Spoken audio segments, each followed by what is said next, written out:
जाऊ देणार टोचणाऱ्या वस्तूंची ह्या गोष्टी घेऊन जास्तीत जास्त डोळसपणे दुर्लक्ष करणं, यासाठी आपण जर हा काळ या काळाचा विचार केला तर पुढच्या काळामध्ये हे मूल अधिक सक्षमपणे प्राथमिक स्तरावरती आपलं आत्मविश्वासाने काम करू शकेल आणि व्यक्त होण्याच्या संधी त्याला घरातही मिळाल्या पाहिजेत. जसं आपण लहान मुलं आहे म्हणून त्याला कळत नाही तू शांत बैस किंवा त्याच्या म्हणण्याकडे दुर्लक्ष न करता त्याचं मत विचारात घेऊन त्याला आपण एक प्रकारचा आत्मविश्वास देत असतो की जो त्याला पुढे जाऊन त्याच्या पुढच्या आयुष्यामध्ये उपयोगी ठरू शकतो.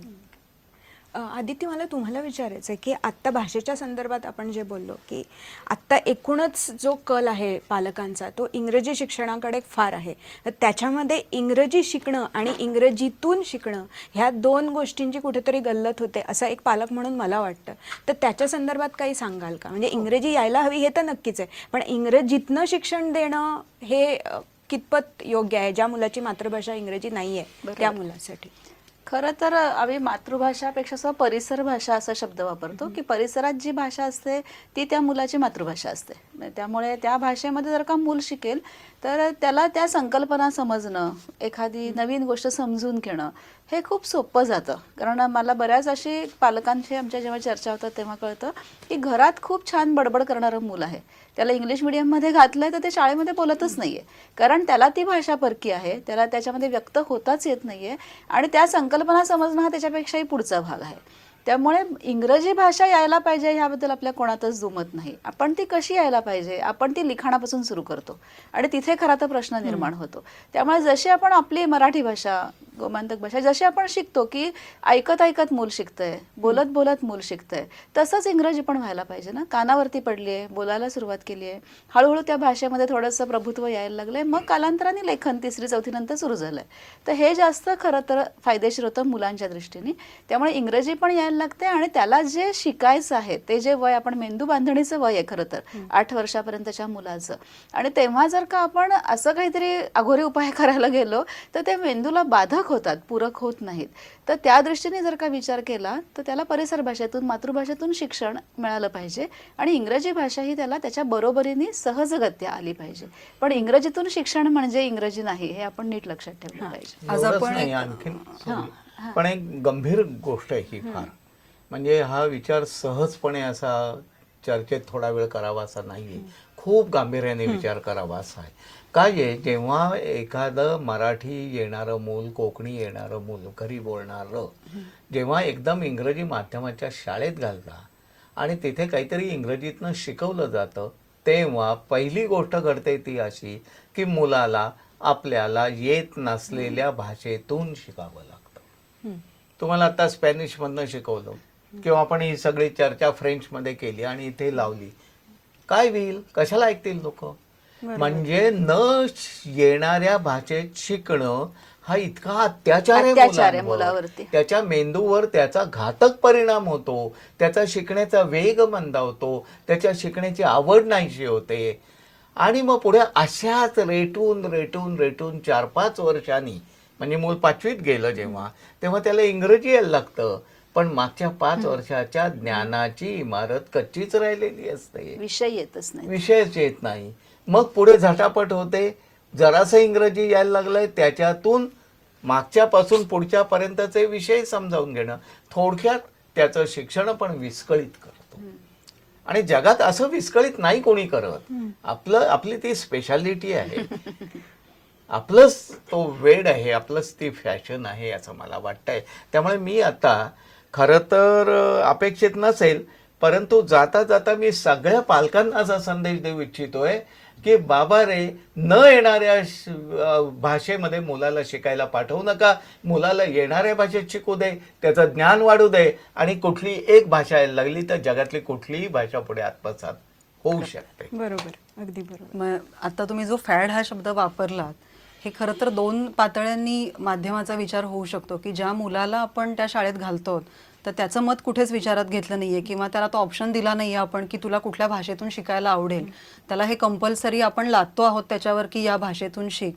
आणि सहज म्हणून जरी ज्या पालकांनी आपल्या मुलांना इंग्रजी भाषेमध्ये घातलेलं आहे त्यांना सहज जरी विचारलं की काय हेतूने तुम्ही घालता आहात, तर कॉमन एकच उत्तर जाणवतं की पुढे जाऊन इंटरव्ह्यू फेस करायला अवघड. म्हणजे ह्या एकाच गोष्टीसाठी संबंध पिढीची फरफट होते आणि ह्याच्यामध्ये एक गृहीतक असं आहे की सगळीच मुलं एका विशिष्ट प्रकारचा इंटरव्ह्यू फेस करणार हा. आहेत आणि त्या एका गोष्टीसाठी सगळे भरडले जात आहेत. एकही पालक असं नाही सांगत आहेत की त्याला चांगल्या इंग्रजी लिटरेचरचा आस्वाद घेता यावा, क्लासिक लिटरेचर वाचता यावं, त्याचं रसग्रहण करता यावं. या हेतूने कुणी इंग्रजी माध्यमात घातलेला अजून तरी मला पालक कोणी भेटलेले नाहीयेत.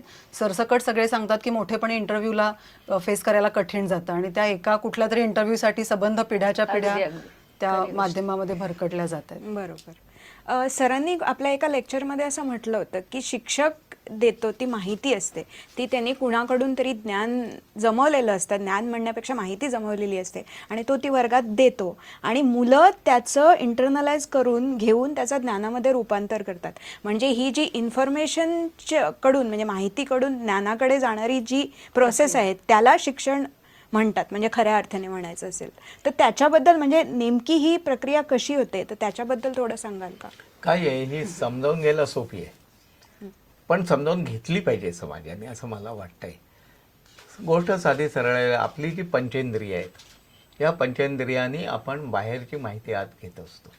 डोळ्यांनी घेतो. मी आता इथं काहीतरी वाचलं समोर ते घेतलं. डोळ्यांनी येते माहिती, कानाने येते, वेगवेगळ्या पंचेंद्रियातनं येते. आलेली माहिती ही तुटक पद्धतीनेच येते. आत्ता आपण तुटक बोलतोय आणि मग सगळं एकत्र केलं तर एक या चर्चेचा आशय निघू शकेल. ही तुटक माहितीचं एकत्रीकरण करणं, सुसंगत एकमेकाशी बांधण्याचं काम मेंदूत होतं.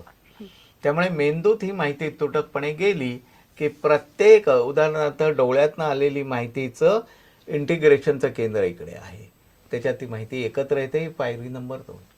तिसरी गोष्ट म्हणजे त्याचा अर्थ लावला जातो. नुसत्या तुकड्यांना अर्थ नसतो असं मी म्हटलं तर काय आता करणार. सर्व तुकड्यांना एकत्रित केल्याशिवाय त्याला अर्थ येत नाही असं अख्खं वाक्य मला बोललं पाहिजे, म्हणजे मग त्याचा अर्थ निश्चित होतो. त्यामुळे अर्थ निश्चितीचं काम हे मेंदूमध्ये होत असतं. ही त्याच्या पुढची पायरी झाली. आणि अखेरीला त्याच्यात आणखीन एक गंमत आहे. खरं तर आलेली माहिती भीतीदायक जर का असेल तर मेंदूचा वरचा भाग हा बौद्धिक भाग आहे आणि मेंदूचा खालचा भाग हा भावनिक भाग आहे. तर आधी ही माहिती सगळी भावनिक भागाकडे जाते, त्याचा आधी भावनेवर परिणाम होतो. छडी आणली आहे शिक्षकाने आणि सांगितलं दाखव तुझं काल काय गृहपाठ केला असते असं म्हटलं की ते मूल घाबरतं. त्यामुळे ती माहिती सगळी तिथेच अडकून पडते, चाळणी आहे तिथे. त्या भावनेच्या बाहेर माहिती पडायची असेल तर भावनिकता कमी व्हावी लागते आणि मग ती माहिती बुद्धीकडे जाते आणि बुद्धीकडे त्या माहितीचा अर्थ लावला जातो. त्या माहितीचं सुसंगतता शोधली जाते. त्या माहितीचा मला काय उपयोग आहे ते पाहिलं जातं आणि हे सगळं पाहणं याला आपण ज्ञान निर्मितीची प्रक्रिया असं म्हणतो. थोडक्यात मी असं म्हणेन, आलेल्या माहितीच्या रूपाने जे काही आत आलेलं आहे त्याच्यातनं मी जे काही शिकलो त्याला ज्ञान म्हणायचं.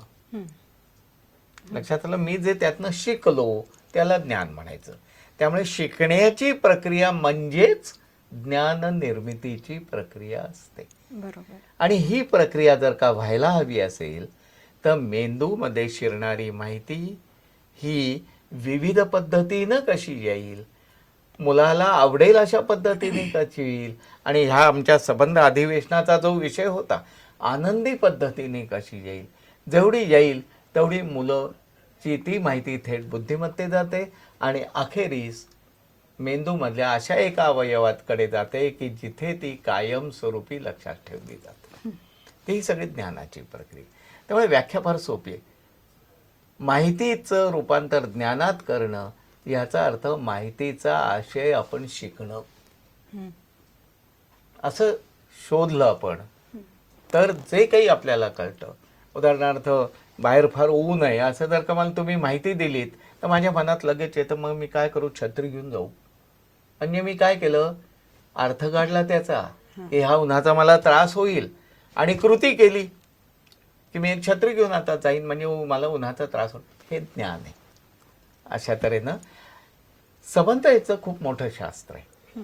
अप्लाय करणं ज्ञान हे सुद्धा म्हणजे वापरणं वापरलं जे माहिती मला खूप आहे, जमा खर्च मला वर्गामध्ये खूप छान करता येतात, पण मी भाजीवालीकडे गेल्यानंतर मला जर का ती 100 रुपयाची नोट आहे आणि मी किती दिलेत किती घेतलेत हे जर का कळत नसेल तर नुसती माहिती असून उपयोगाची नाहीये. बरोबर. त्यामुळे ते वापरता येणं हे ज्ञानाची म्हणजे परिपूर्णता तिथे व्हायला पाहिजे की ते जे मला जे ज्ञान आहे ते मला वापरता आलं पाहिजे. आणि असं ज्ञान ज्याला औपचारिक शिक्षण नाही मिळालं त्यालाही ते असतं बरं का. हो. हा, म्हणजे जे शाळेत गेले नाहीत त्यांना बाजारात जाता येत नाही असं नाही, उलट बाजारात ते अधिक चांगला व्यवहार करत असतात कारण त्यांना त्याचं नेमकं ज्ञान त्यांनी पकडलेलं आपण मगाशी म्हटलंच ना की शाळेबाहेरच मुलं जास्त शिकतात. तसं नॉलेज इज विजडम असं म्हटलंय. शहाणपण कृतीतून व्यक्त होणं, तुमच्या बोलण्यातून व्यक्त होणं, तुम्ही एखाद्या समस्येला ज्या तऱ्हेने प्रतिसाद देता त्यातून ते व्यक्त होणं. म्हणजे आपण नेहमी व्यवहारात पण म्हणतो इतका शिकला सवरलेला माणूस आणि असा कसा वेड्यासारखा वागतो. म्हणजे शिकलेल्या माणसाकडून अपेक्षा काय आहे? शहाणपणाने वागण्याची अपेक्षा आहे. तर त्यामुळे शिकणं हे शहाणपणातूनच व्यक्त व्हावं, मग ते तुमच्या कोणत्याही कृतीतून आणि कोणत्याही प्रतिसादातून असेल. मी मध्ये प्रथम जो दरवर्षी सर्वे करतो त्या सर्वेचे रिझल्ट वाचले होते की 8वी-9वीतल्या मुलांना सुद्धा वाचन आणि बेसिक गणित म्हणजे बेरीज आणि वजाबाकी हेही करता येत नाही आपल्याकडल्या मुलांना.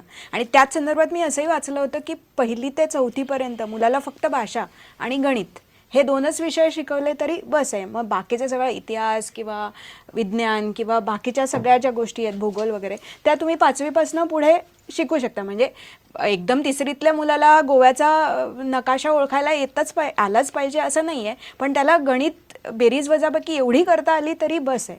तर ह्याच्याबद्दल तुमचं काय मत आहे? म्हणजे जी परिस्थिती मी बघितली ती खरोखरच विदारक आहे. म्हणजे मुलं शाळेत जाऊन सुद्धा त्यांना वाचता येत नाही किंवा त्यांना बेसिक गणित करता येत नाही. खरं मुद्दा खरा तर असा आहे की ते कुठल्या पद्धतीने मुलं शिकतात. परत आपण जे रटवून घेतो अननसाचा असं म्हणून आम्ही अच फक्त लिहून घेतो, मग आ आला ई आलं की पहिली अक्षरं मुलांच्या लक्षातून जातात. तर तो वातावरणात इकडे अ भरलेला आहे, वातावरणात क भरलेला आहे, मग तो फक्त शोध. आणि मग कपाटामध्ये पण क आहे, कमांमध्ये पण क आहे, असं करत करत जर का मुलांनी तो शोधला आणि त्याच्या आधारे मुलं जर का वाचती झाली तर शिकवण्याच्या पद्धतीत आपल्याला खाली डोकं वर पाय खरं तर करायला लागणार आहे भाषा शिक्षणाच्या बाबतीमध्ये. आणि या मूळ संकल्पना ज्या गणितातल्या आहेत त्या मुलं सहज त्या वयामध्ये करू शकतात. पण आम्ही तर म्हणतो की गणितापेक्षा पण आधी 7 वर्ष भाषाच शिकू दे. भाषा जितकी शिकेल मग पुढे विषयांची भाषा त्याला येता येते, म्हणजे त्याला शिकू शकतं मूल. पण पहिल्यात बेसिकली भाषा त्यातले इतके विविध शब्द त्याचा कसा वापर करायचा आहे, भाषेचे विविध आयाम हे जर का त्याला नीट समजले ना पहिल्या काही वर्षांमध्ये तर विषयांची भाषा ही खूप पुढे सोपी गोष्ट आहे. आणि सोपा उपाय ह्याच्यावरती अगदी आपण ह्याच्या सैद्धांतिक भागामध्ये शिरायचं नाही असा विचार केला तरी 2 सॅम्पल घेतली की एक 8वी-9वीच्या वयात सुद्धा भाषा आणि गणित न येणारी मुलं आणि पहिलीच्या वयात भाषा आणि गणित येणारी मुलं.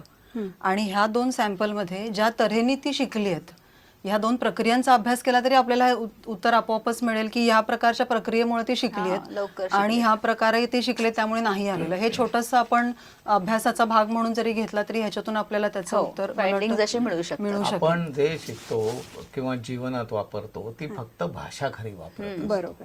त्यामुळे आपलं सगळं शिक्षण सगळ्या विषयांचं शिक्षण भाषेकरवी, आपले जीवन व्यवहार भाषेकरवी. त्यामुळे भाषा हा सगळ्यात महत्वाचा विषय. त्यामुळे पहिले 3-4 वर्ष फक्त भाषा शिकली ना मुलं तरीही चालणार आहे असं माझंही स्पष्ट मत आहे.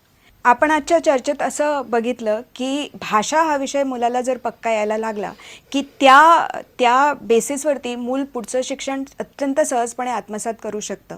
आणि दुसरी गोष्ट म्हणजे शिक्षण हे मुलासाठी असतं, शिक्षकांसाठी नसतं. त्याच्यामुळे मुलांनी शिक्षण घेताना त्याला जी प्रक्रिया होते ती त्याला अत्यंत आनंददायी असली पाहिजे. हे बालशिक्षणाचं प्रमुख तत्त्व असलं पाहिजे.